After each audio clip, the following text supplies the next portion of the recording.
Marks 20 years since Hurricane Katrina made landfall in New Orleans, Louisiana, and it is the costliest natural disaster in U.S. history. While the storm did not impact Houston directly, it did bring fear to Texans when another storm formed just a month later, taking aim at the Texas coast. Of course, I am talking about Hurricane Rita here. One of the biggest challenges with Rita was what people had just witnessed with Hurricane Katrina, which was so devastating in Louisiana.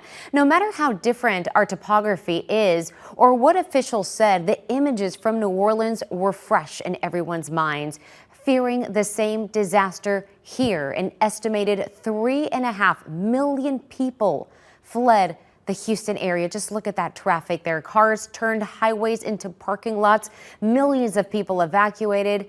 So even running out of gas in some places in the sweltering heat. In fact, the evacuation led to more deaths than the actual storm. Our chief meteorologist, Anthony Yanez, is talking about what went wrong.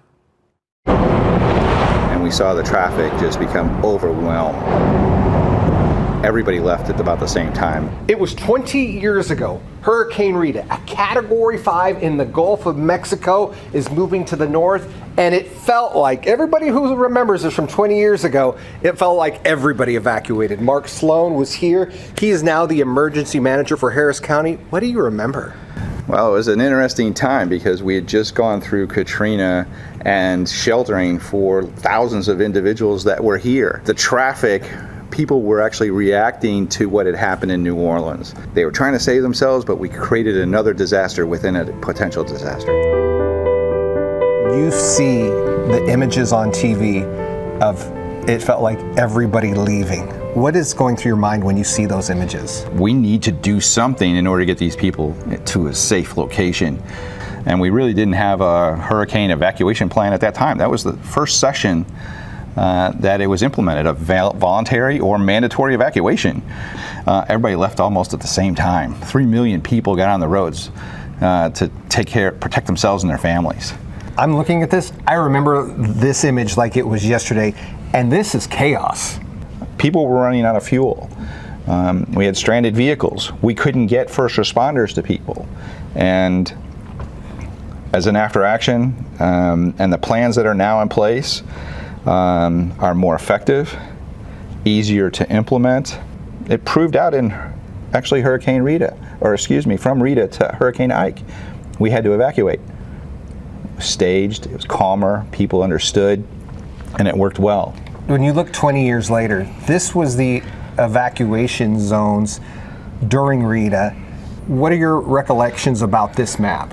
That this was actually one of the big cue cards that was up there to help explain to people that if you live in the blue area, you need to leave. But defining the blue area had not been done. It was just a visual, and how far from the coast am I? Do I leave? But we were evacuating not just blue, but the yellow and the purple as it shows up. And then we started thinking about it afterwards as, you know, there's people that don't know the difference between the blue and the purple areas. It was a lesson that we will look back on. And even 20 years later, I think that it's a good story to remind people to have a plan for themselves, their families, make sure that their property is protected, and don't forget about your pets. And because of Rita, the evacuation map was changed to color-coded zip codes that you see today. It's much cleaner now, and clearer now who should evacuate and when. Also, the new evacuation routes have gas stations, traffic control, and emergency responders to take care of families. And for those of us who were here 20 years ago, we know people not in an evacuation zone left too. Cities like Katy, Tomball, and the Woodlands, people there evacuated. Rice University conducted a study after the storm and found that if your neighbor evacuated, you left too.